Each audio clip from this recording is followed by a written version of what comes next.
Graça e paz a todos, amém? Que bom que você veio, que bom que você está aqui. Aos nossos irmãos também que aí estão nas redes sociais, né? Em casa, nos assistindo, sejam muito bem-vindos. Permaneça conosco, deixe o seu like, se inscreve aí. Ué, gente, não é assim hoje? Senão não vale. Só porque eu falei like, vão arrebentar comigo hoje. Irmãos, sejam bem-vindos. Que bom que vocês estão aqui. Irmãos, abra sua Bíblia na primeira carta de Paulo aos Coríntios, tá? Primeiro livro. Há quem diga que a primeira carta aos Coríntios é a segunda carta, na verdade, porque a primeira se perdeu. E a segunda carta de Coríntios é a quarta, porque a terceira se perdeu. Vocês entenderam? Não deu para entender? Então, nós estamos lendo a segunda e a quarta. Não sei onde está a primeira e a terceira. Mas vamos pensar, se nós achássemos essa carta hoje, qual seria o conteúdo dessas cartas? Está tudo liberado. Nossa. Irmãos, primeira carta de Paulo aos Coríntios, nós vamos ler aí o primeiro capítulo, a partir do verso 10, tá? Você tem aí, ao seu alcance, diz assim a palavra do nosso Deus: rogo-vos, irmãos, pelo nome do Senhor Jesus Cristo, que faleis todos a mesma coisa, e que não haja entre vós divisões, antes sejam inteiramente unidos na mesma disposição mental e no mesmo parecer.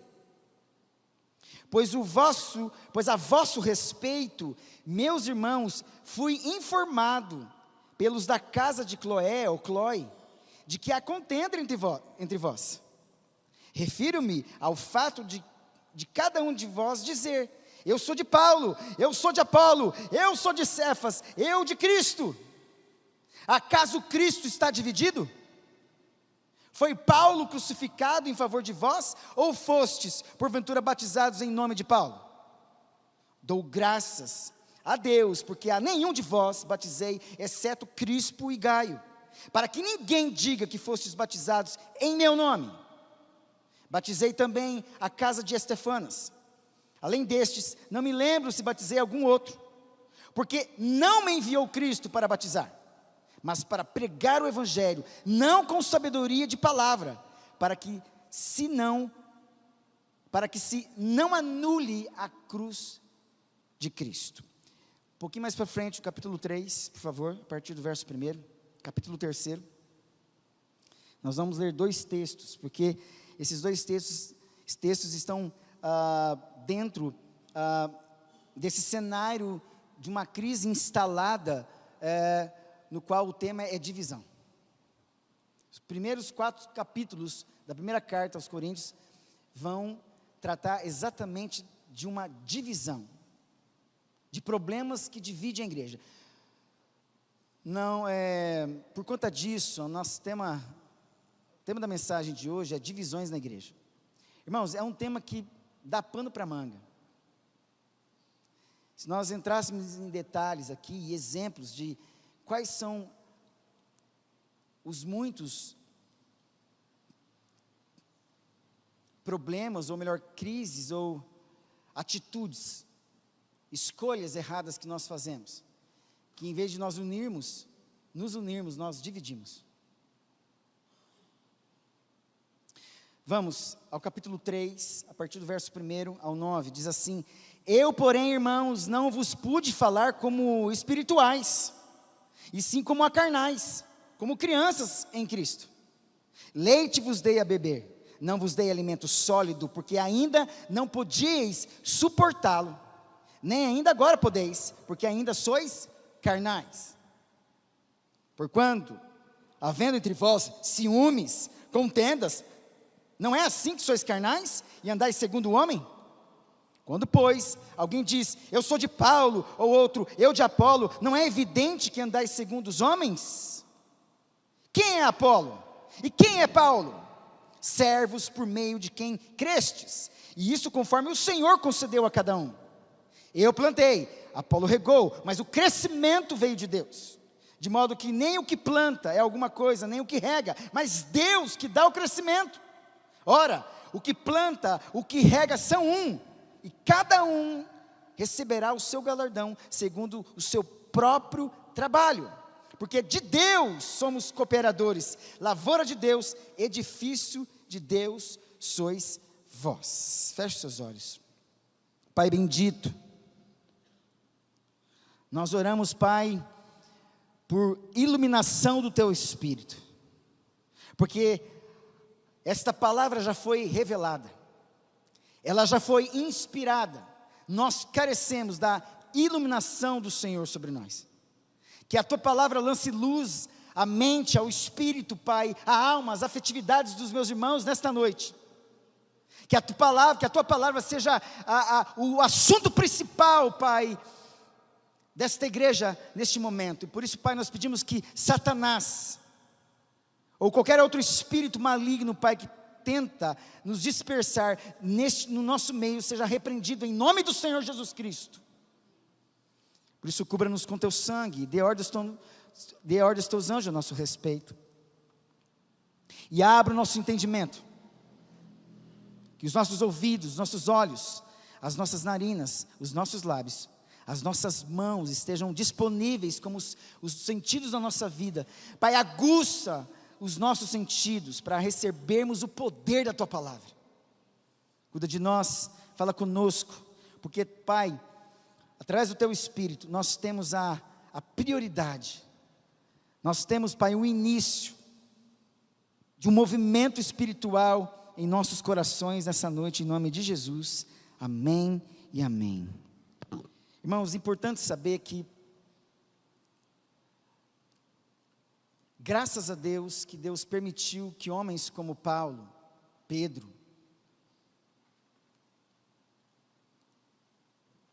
homens como Judas, não Judas Iscariotes, homens como os apóstolos, né? Homens como Moisés, Davi, Salomão, e outros mais, Neemias, Esdras, que escreveram livros que narram fatos, ou uma história, ou de repente, uma parábola. A parábola, não obstante ser uma história, uma comparação, um lançar paralelamente, para ao lado, bolas de lançar paralelamente.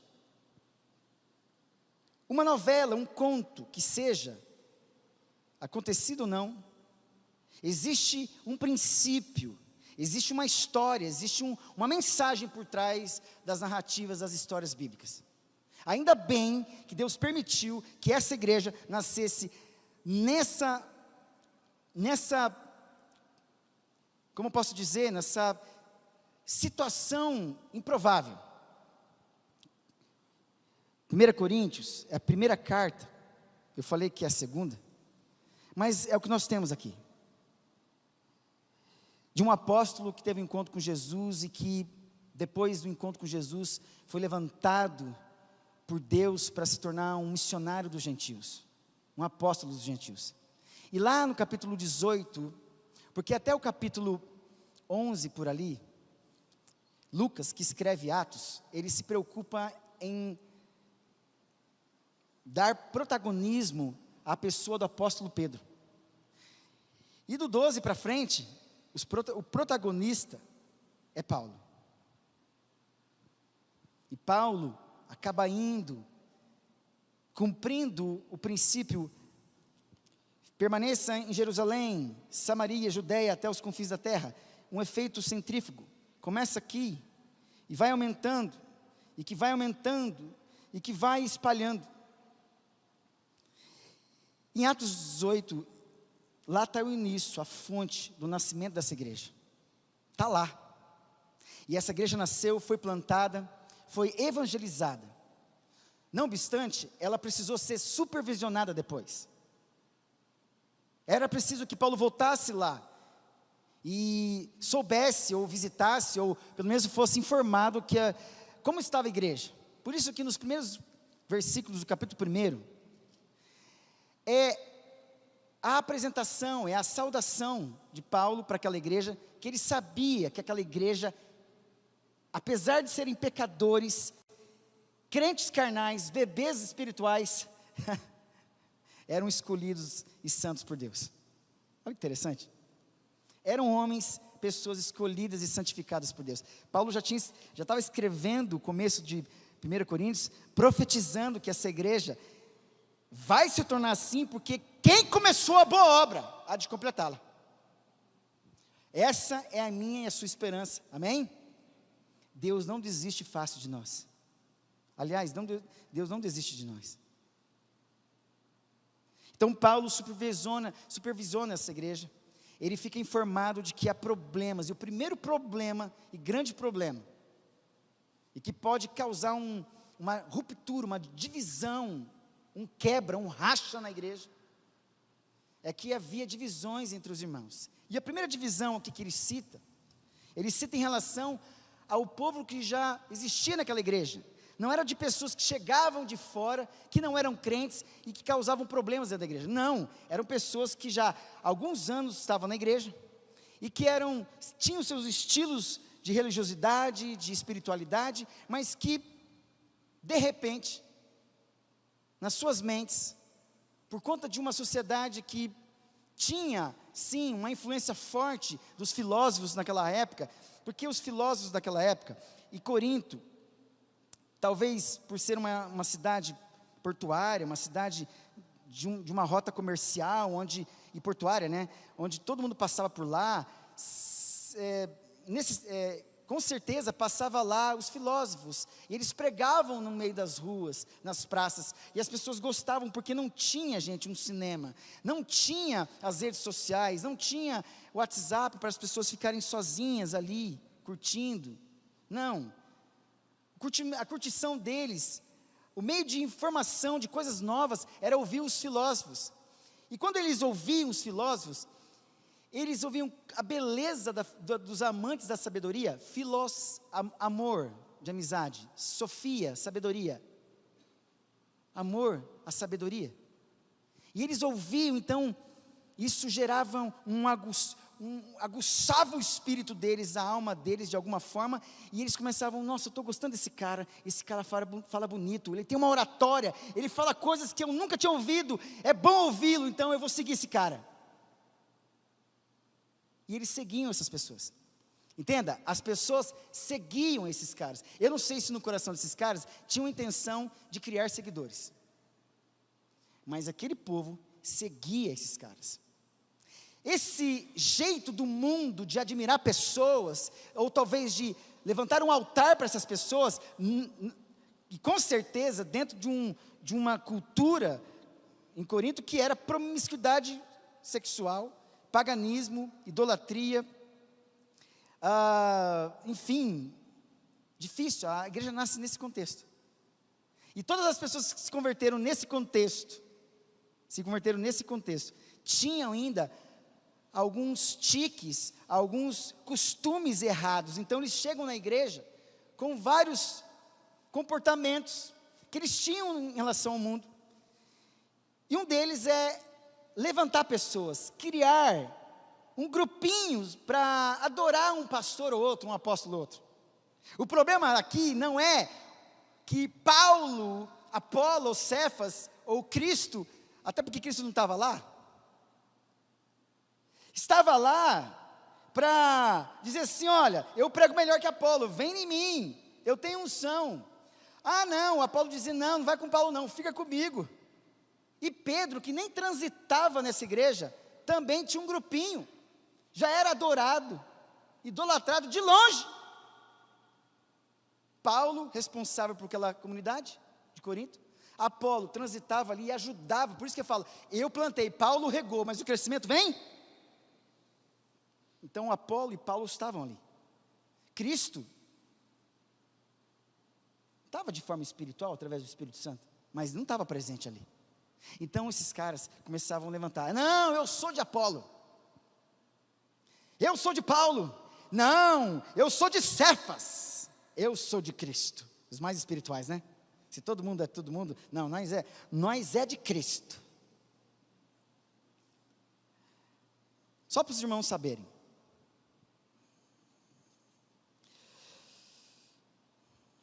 O grupo de Paulo era o grupo dos gentios, por isso que ele se torna apóstolos dos gentios. Paulo pregava o fim da lei e a liberdade cristã. Isso aqui para os judeus ortodoxos, os judeus, era uma afronta. Provavelmente este partido que escolhia Paulo, sem Paulo saber disso, por isso que ele fala: eu fui informado que há no meio de vocês, pela casa de Clói, que há divisões entre vocês, e que vocês estão falando assim: olha, eu sou de Paulo. Como assim? Nem estou sabendo disso. Eu sou do pastor Guto, eu sou do Juba, eu sou do Tiago, eu sou do pastor Caio. Eu sou de Edir Macedo. Ué, por que não? Aliás, ele tem mais dinheiro que nós.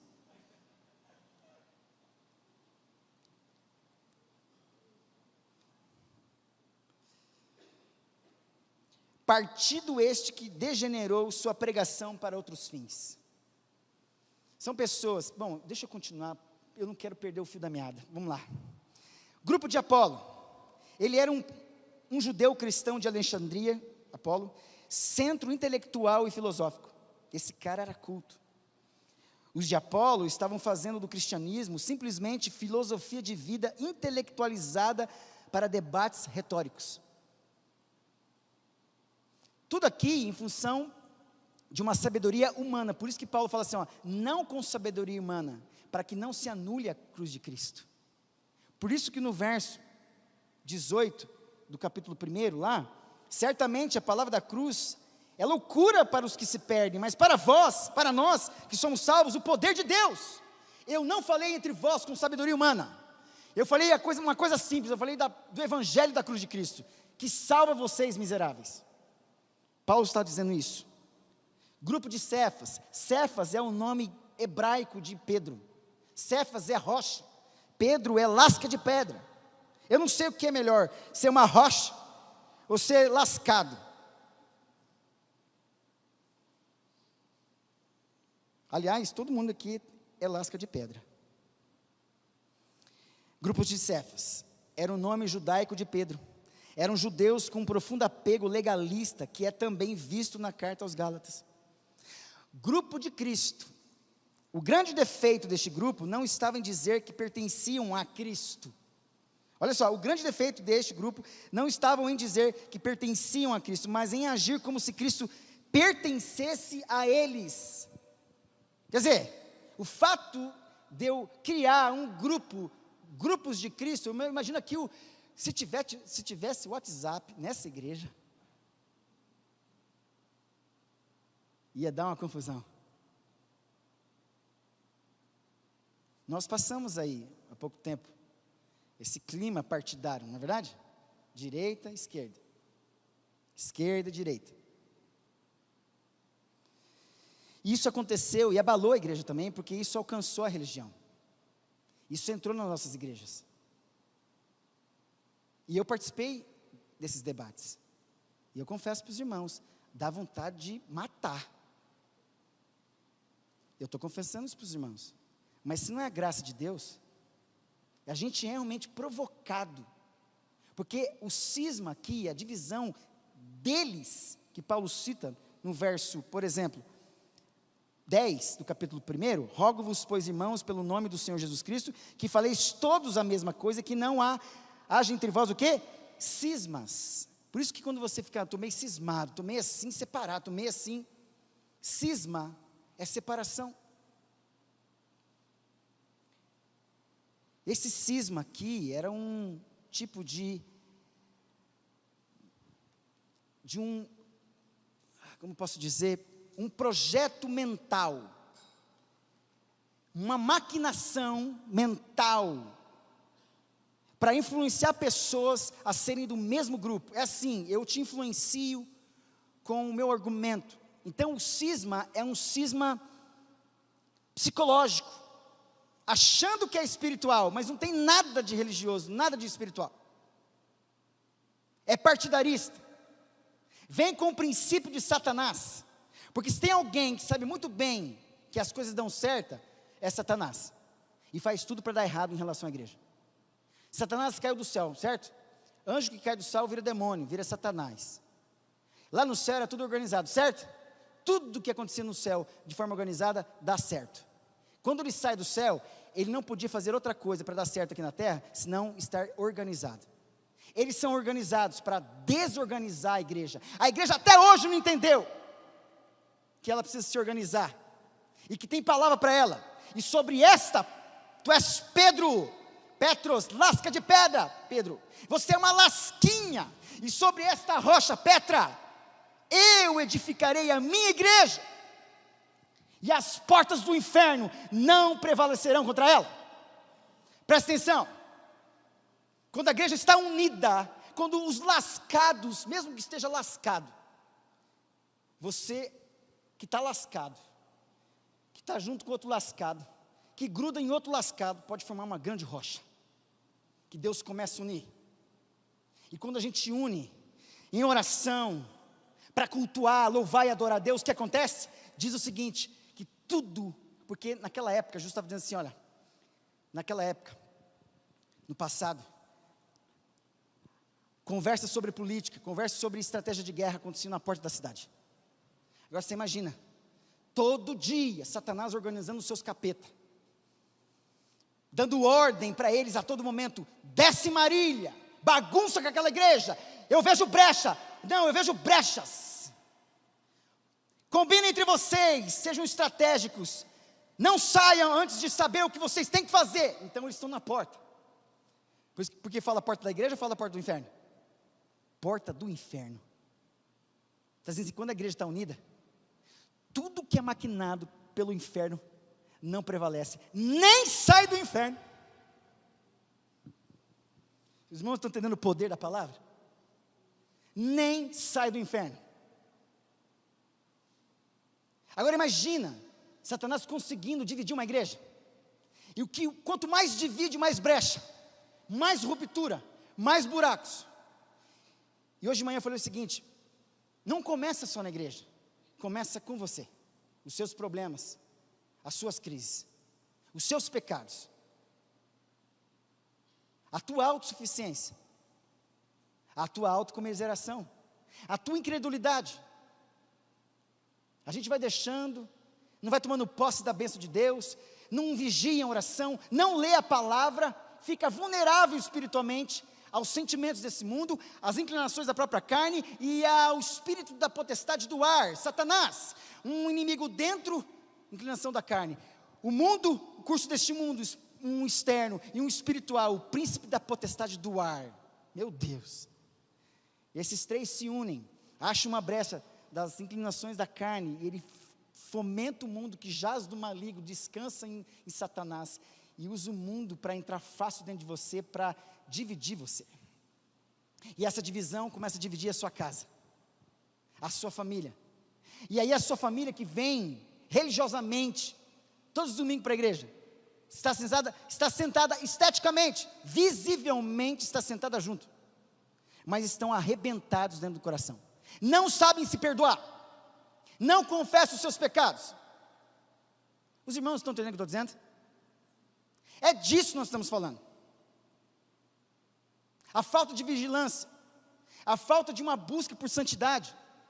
Homens, porque quando eu tiro o foco do Deus vivo, do Senhor Jesus Cristo, eu preciso achar um ídolo, e de repente eu acho um homem que fala muito bem.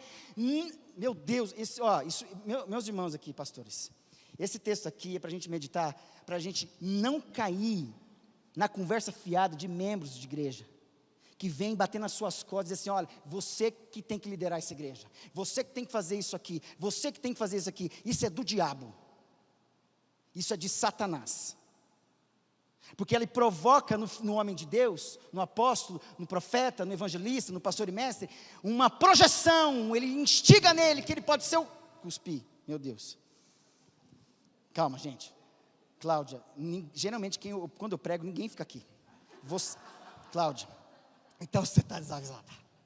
Vamos lá, espera só um pouquinho. Deixa eu me acalmar. Como que é o negócio do peixinho? Vocês viram, quem participou ontem sabe o que eu estou falando, peixinho. Eu não posso esquecer o fio da meada. O que eu estava falando, meu? Vocês estão entendendo o que eu estou falando? Quando nós criamos uma imagem de pastores, de líderes dentro de uma igreja, aqui o problema não é dos líderes criando grupos para ele. É os grupos da igreja criando um grupo para você líder, para nós. E a gente nem sabe disso. Usando o nosso nome, por isso que usam o nome de Cristo, isso é pecado, porque quem usa o nome de Deus em vão, peca. O que é o pecado de usar o nome de Deus em vão? Presta atenção, usar o nome de Deus em vão, é aquele que não tem o caráter de Deus, que usa o nome de Deus. É qualquer um que não tem o caráter de Deus, e que usa o nome de Deus em vão. Então, se eu tenho o caráter de Cristo, então, Cristo não está dividido, e não se permite ser fragmentado, porque divisões ali, dos crentes ali, são as mentes que maquinam grupinhos. Quando fala que Cristo está dividido, é outra palavra no grego que é merizo. Um é cisma, o outro é merizo, que significa fragmentado, cortado, separado. Está Cristo no grupo de Paulo? Está Cristo no grupo de Apolo? Está Cristo no grupo de Cefas? Está Cristo no grupo de Cristo? Meu Deus! Incrível, como eu estudei o que significa Paulo, eu estudei o que significa Apolo, eu estudei o que significa Cefas, eu estudei o que significa Cristo. Paulo, agora vocês vão entender os mistérios por trás da palavra. Paulo significa impedido. Aquele que faz parar. Pequeno, paulatino, vai parando, vai impedindo, vai cessando, aquele que faz cessar. Paulo escreve para essa igreja, e com o caráter dele, porque, olha só, ele era Saulo, destruidor, perseguia a igreja. O que Jesus faz no caminho de Damasco? Ele faz cessar a destruição que existia no caráter de Saulo. Ele arrebenta com Saulo, e muda o nome de Saulo, destruidor, para fazer cessar. Eu estou cessando você hoje, você não vai mais destruir. Eu estou impedindo você, e você vai se tornar pequeno, devagarzinho, segundo a minha direção. Ananias, batiza esse miserável, porque ele é vaso escolhido para levar o meu nome, e ele vai saber o quanto é bom sofrer por causa do meu nome. Os irmãos estão entendendo isso? Quem dá nome para ele é Deus. Paulo, ele começa a dizer assim: eu sou de Paulo. Então Paulo se manifesta: eu vim para cessar isso. Porque o nome Apolo significa destruídos. Paulo fala assim: eu vim cessar aquilo que pode destruir. Quem está dizendo também que é de Apolo? Impedidos, destruídos. E Cefas significa rocha. Abatidos, encurvados, porque rocha é meio encurvada. Olha a crise instalada dentro daquela igreja. Impedidos, a divisão nos impede. As divisões nos destroem. As divisões nos abatem. E Cristo, que é ungido, mas para ser ungido, tem que ser moído, oprimido. Então Paulo fala assim: ó, eu vim cessar. Paulo, pequeno instrumento de Deus, escreve a uma igreja que estava dividida. Presta atenção na frase: sua autoridade apostólica faz cessar, Paulo, aquilo que poderia destruir Apolo, a rocha, Cefas, da unidade que é Cristo. Exatamente isso. Paulo, ele se manifesta para dizer assim: olha, não sou eu, não é Apolo, não é Cefas, e não é do jeito que vocês pensam de Cristo, é Cristo.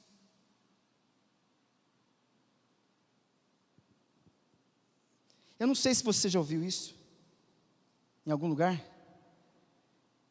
Cristo está dividido? Irmãos, o primeiro ponto que eu quero destacar rapidamente é que divisões expressam a nulidade da cruz de Cristo. As divisões expressam a nulidade da cruz de Cristo que nos salva, que é poder de Deus. Não existe poder de Deus para dividir. Deus não derrama poder para divisão. Porque a palavra da cruz de Cristo é poder para nós. E é o que nos salva. Não existe salvação para quem se divide. Existe destruição. Olha o verso 17 do capítulo 1. Porque não me enviou Cristo para batizar, mas para pregar o evangelho, não com sabedoria de palavra, mas para que se não anule a cruz de Cristo. As divisões expressam a nulidade. A nulidade. O evangelho de Cristo é um evangelho que promove unidade e não dissensão. Infelizmente, muitas igrejas vivem anualmente o drama que a igreja de Corinto vivenciava naqueles tempos. O drama da divisão. E nessa semana, eu ouvi uma história de duas igrejas aqui na cidade, que, de certa forma, tiveram problemas com uma divisão. Aonde tem fundamento bíblico para isso? A gente tem que tomar cuidado, porque a Bíblia fala assim que Deus não concede igreja para pastor, mas concede o pastor para a igreja. E o pastor dividindo, ele quer tomar a igreja do Senhor Jesus. Ele não está brincando com outro pastor, ele está brincando com o Senhor da igreja. Vocês entendem isso? Isso é muito sério.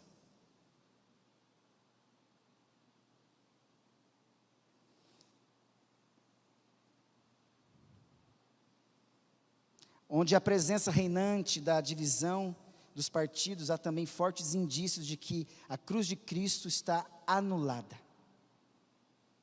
Em outras palavras, se não tem cruz, não tem como negar a si mesmo, tomar a cruz e segui-lo. Acabou tudo, você está impedido. Você não tem o privilégio de negar a si mesmo, de tomar a cruz e segui-lo. Fica com Paulo então, do jeito que vocês estão imaginando. Ficam impedidos, sejam destruídos, fiquem abatidos, e sejam oprimidos, e fiquem oprimidos. Para ungir, tem que ter óleo, certo? Mas para ter óleo, tem que espremer o quê? O azeite. Segundo ponto, está aí no verso 1 a 3 do capítulo 3, veja aí. Divisões evidenciam uma igreja carnal. Divisões evidenciam uma igreja carnal. Olha o verso 1 até o 3 do capítulo 3. Eu, porém, irmãos, não vos pude falar como espirituais, mas sim como carnais, quer dizer, homens, como a crianças em Cristo, né? E essa ideia de carnais e criança, qual é a relação? É que, presta atenção, meus irmãos, uma criança, aqui é a palavra népios, não, epos, palavra, diferente de logos. Não palavra, sem palavra. A palavra aqui, criança, é o infante. Quem é o infantil? Aquele que não sabe falar. Aquele que não sabe falar é porque não tem palavra. Está dizendo assim, que uma criança recém-nascida, ela só precisa de leite. E a forma dela pedir leite, ou de dizer que está doendo em algum lugar, ou que está com sono, ou que fez o número 2, não é assim? Ela faz o quê? Ela pede, mamãe, estou com o bumbum sujo. Mamãe, agora estou com fome, por favor, me dê os seus seios. Mamãe, estou com sono, me leve para o quarto. Mamãe, estou com uma pequena cólica, estou com gases. Não faz isso. Olha só como Deus, que Ele compara os crentes que são mimimis, que brigam por qualquer coisa, choram, faltam discernimento, são carnais, está aí. Porque a criança é o instinto dela, ela é levada pelo instinto dela, então o instinto dela está mais dominando ela, do que o espírito dominando o espírito desse infeliz. É salvo, mas é carnal, vive muito parecido com quem não é crente, e arrebenta com a igreja, facilmente a influenciar pessoas, porque facilmente nós somos influenciados. Por exemplo, uma murmuração. Qual foi o problema? Um dos problemas do povo do Egito? Incredulidade. A incredulidade levava o quê? A murmuração. E a murmuração é o convite para fazer parte do coral do inferno. Um contamina o outro.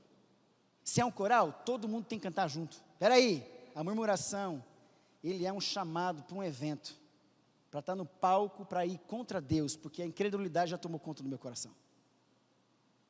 A falta de fé é uma afronta contra Deus. E quem não tem fé e não confia em Deus, vai murmurar contra Deus e vai influenciar outras pessoas. Terrível, eu não sei você, mas quando alguém começa a reclamar em casa, meu Deus, para agora.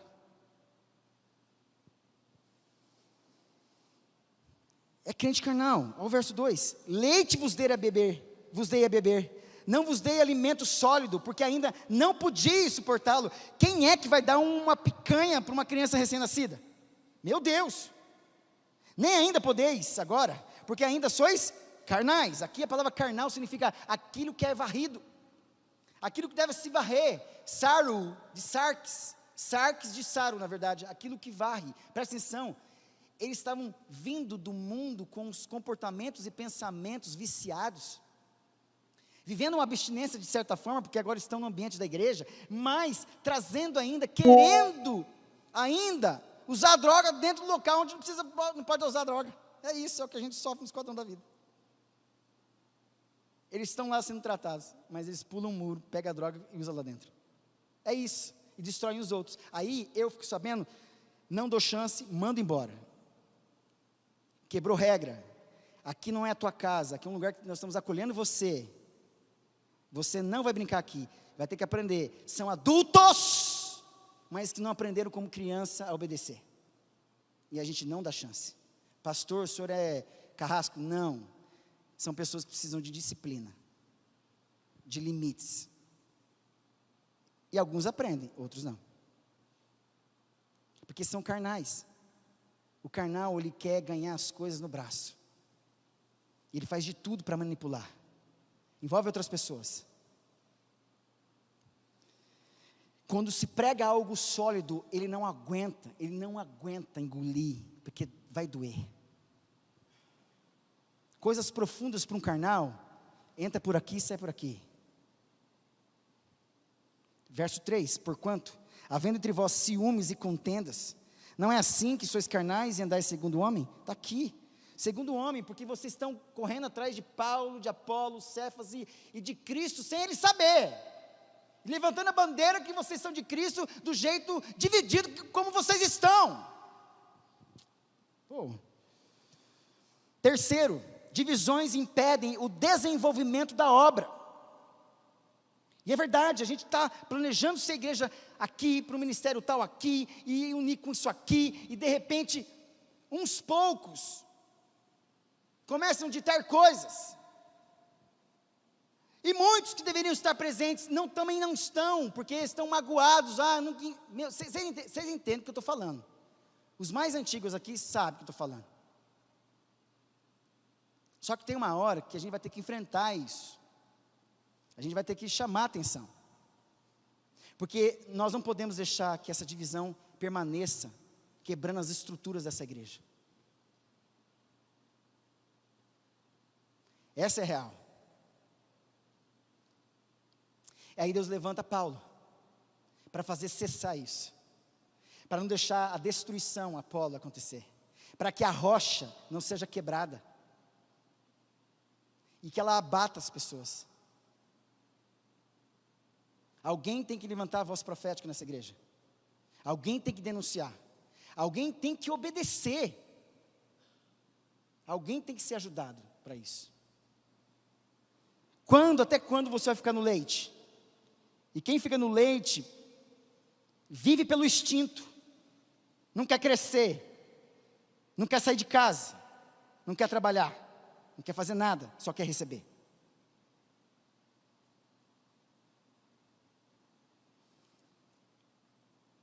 Divisões impedem o desenvolvimento da obra. Vê o verso 6 e 8, no capítulo 3. Olha aí que diz: eu plantei, Apolo regou, mas o crescimento veio de Deus. Ele está dizendo assim: olha aqui, gente, vocês estão escolhendo partido aí, vocês estão nos escolhendo para ser os líderes de vocês.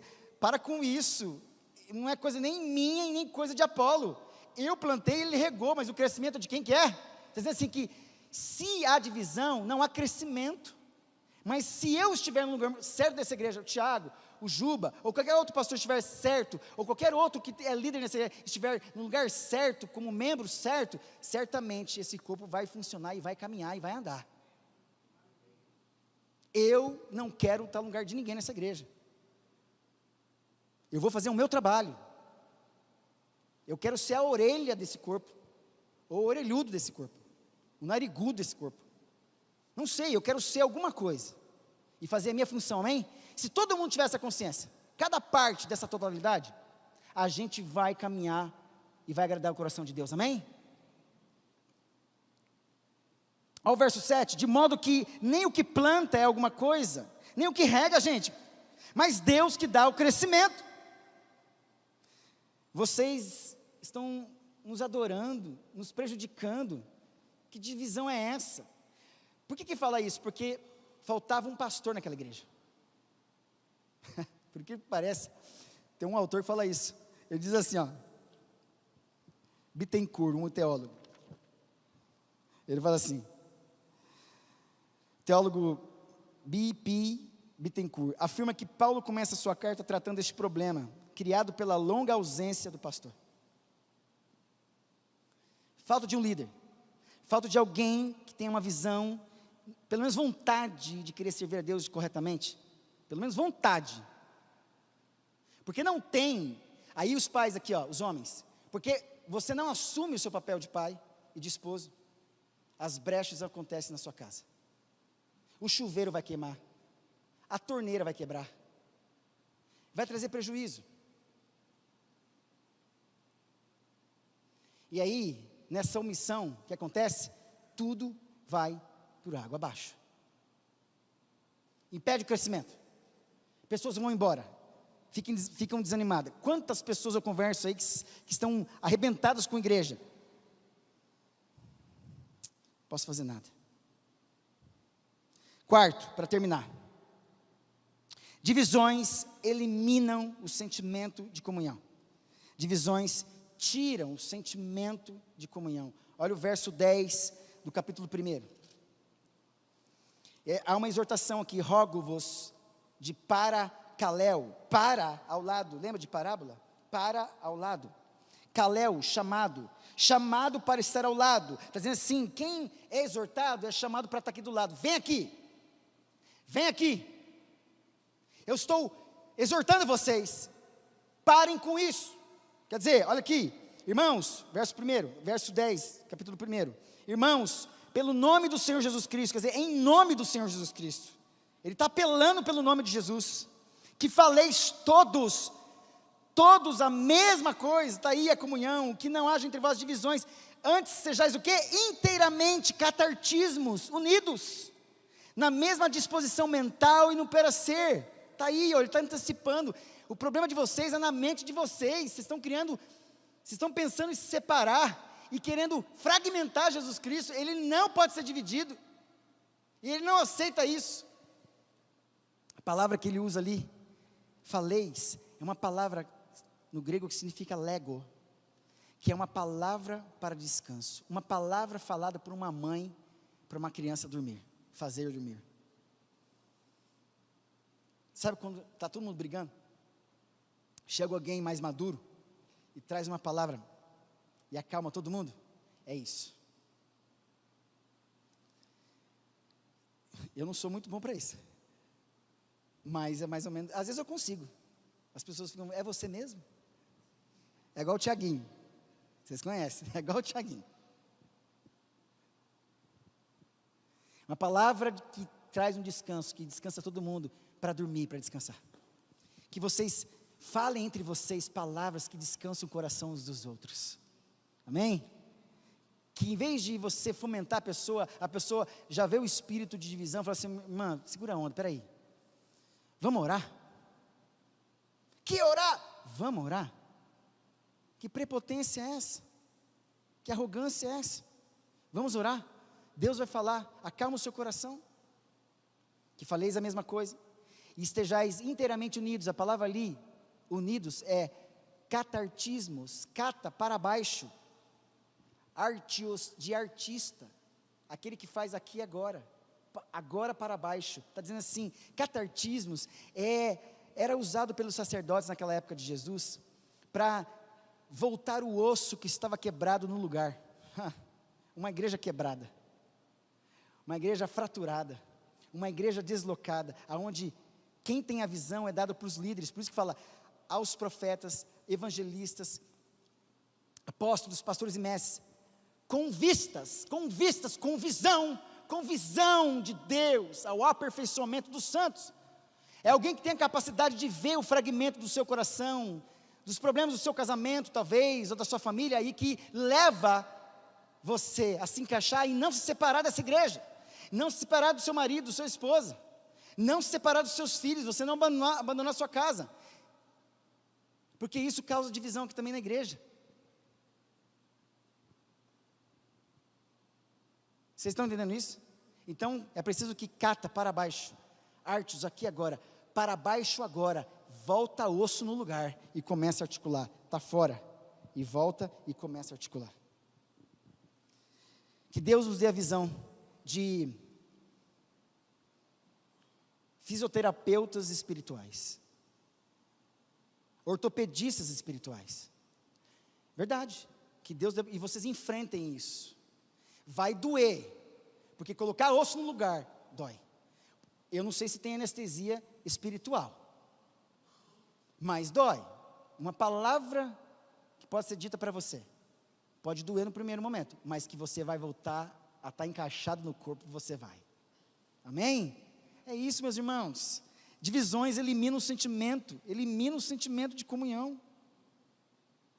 Verso 10 fala isso, mas olha o verso 7 e 9 do capítulo 3, para terminar. Olha o 7 e 9, ou melhor, o 7 e o 9. De modo que nem o que planta é alguma coisa, nem o que rega, mas Deus que dá o crescimento, crescimento do corpo, né?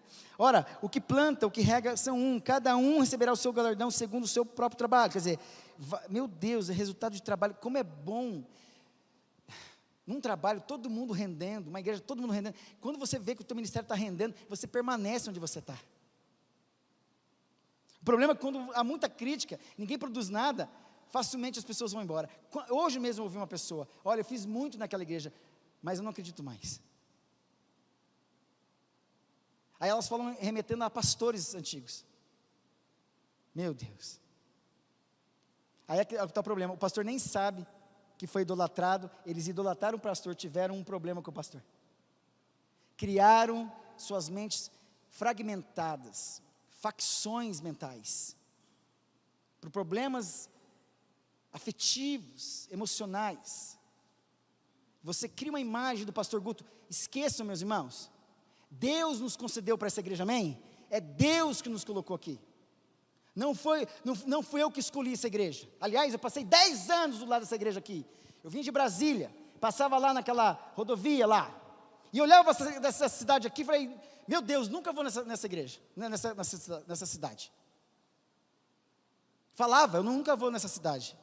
E eu conheci essa igreja aqui, porque um dia eu fiz um acampamento lá em Londrina, e os jovens dessa igreja arrebentaram o acampamento lá em Londrina. Arrebentaram mesmo, arrebentaram forte. E eu estava na liderança, e eu falei, nossa, aí o que Deus faz? Olha o que Deus faz na vida da gente. Hoje eu sou baterista, né? Hoje eu sou pastor da igreja. Está aí. Olha o que Deus faz na vida da gente. E Deus traz. E ai da gente não pregar, ai da gente não servir a Deus. Terminando, olha o verso 9. Porque de Deus somos cooperadores, olha o plural aí, meus irmãos. Lavoura de Deus, edifício de Deus sois vós, amém? Meus irmãos, resolva você no seu coração primeiro. Não leve essa divisão, essa fratura, esse deslocamento para sua casa. Ou se você for lá, entra no teu quarto, teu pai que estiver em secreto vai te ajudar. Não adianta, você engana os outros, engana a sua família, engana os irmãos da igreja, mas não engana Deus. E se você continuar quebrado nessa igreja, na hora que precisar de você, vai falhar, e a gente vai sofrer junto. Vai sofrer junto. Vamos ficar em pé? Nós vamos entoar um cântico. Quero ser por Senhor Jesus, render a Ti todo o meu coração. Renova em mim um espírito inabalável. Vou te adorar, Vou te adorar, viver pra teu louvor. Esse é o tempo de ser puro, Senhor. Quero ser puro, Senhor Jesus. Render a Ti todo o meu coração. Renova em mim um espírito inabalável. Vou te adorar, esse é o tempo de ser puro, Senhor. Com os olhos levantados ao céu, com o coração e os olhos cheios de louvor a Ti, Senhor. Vou me entregar ao Rei que se entregou por mim. Esse é o tempo de ser puro, Senhor.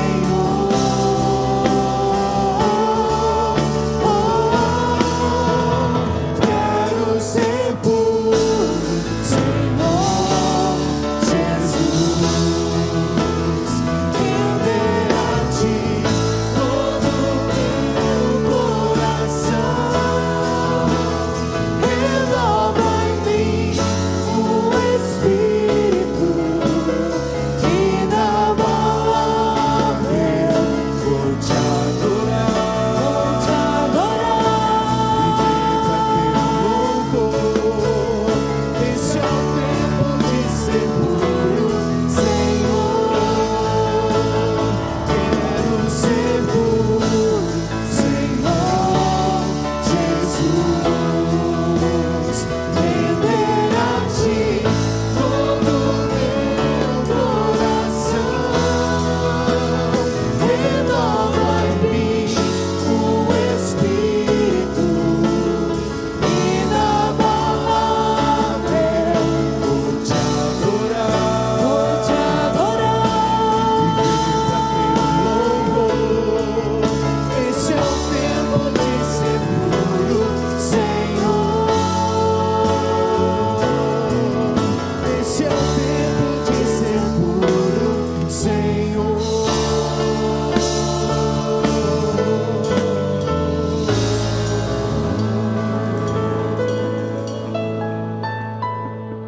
Pai bendito, recebe a glória deste culto para Ti, Deus. Deus, recebe a glória deste culto para o Senhor. Os louvores, os cânticos, as canções, as orações, os dízimos, as ofertas, as nossas crianças. Pai, a presença dos Teus filhos aqui, movimentando, Pai, essa festa para o Senhor. Recebe, Deus, a glória da palavra que foi ministrada nessa noite, que ela possa nos exortar, nos tirar do caminho precipitado, porque quem anda de forma precipitada anda do lado do precipício. Deus, salva, Pai, os nossos filhos, irmãos que estão andando na beira do precipício, vivendo de forma autossuficiente. Deus, nos traga para o centro, nos traga para o centro, e nos faça uma igreja, Pai, amorosa, uma igreja humilde, uma igreja que não resiste a Deus, porque quem é soberbo é resistido por Deus, mas Deus dá graça aos humildes.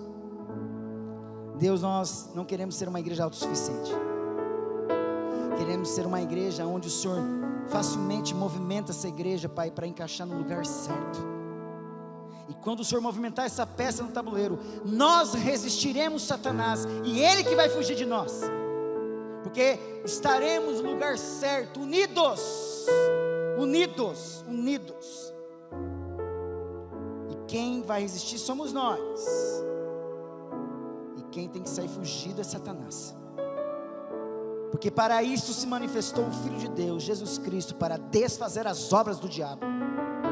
Então Deus, salva-nos nessa noite, Pai. Se há fraturas emocionais, sentimentais, Pai, se há deslocamentos, Pai, aqui também afetivos, se há crises, Pai, profundas espirituais, nos traga novamente para Ti, Deus, e nos conserta, nos coloca no lugar certo, aqui e agora, que possamos voltar para nossa casa, para as nossas casas, sabendo que o Senhor está conosco, e que nós teremos uma semana abençoada na Tua presença, uma semana cheia de milagres, de sinais, prodígios e maravilhas, uma semana, Pai, onde logo de manhã nós vamos enfrentar, sim, o dia que o Senhor fez, nós vamos nos regozijar e se alegrar nele.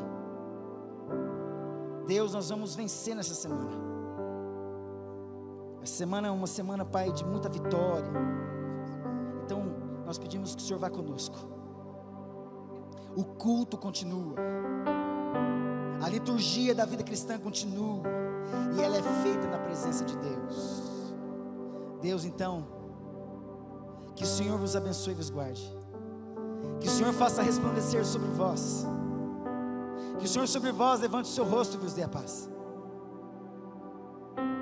e que a graça do nosso Senhor e Salvador Jesus Cristo, o amor de Deus e Pai, e a presença do Espírito Santo esteja com você hoje, até a volta do nosso Senhor e Salvador Jesus Cristo. Amém e amém. Dê um abraço no seu irmão, em nome de Jesus.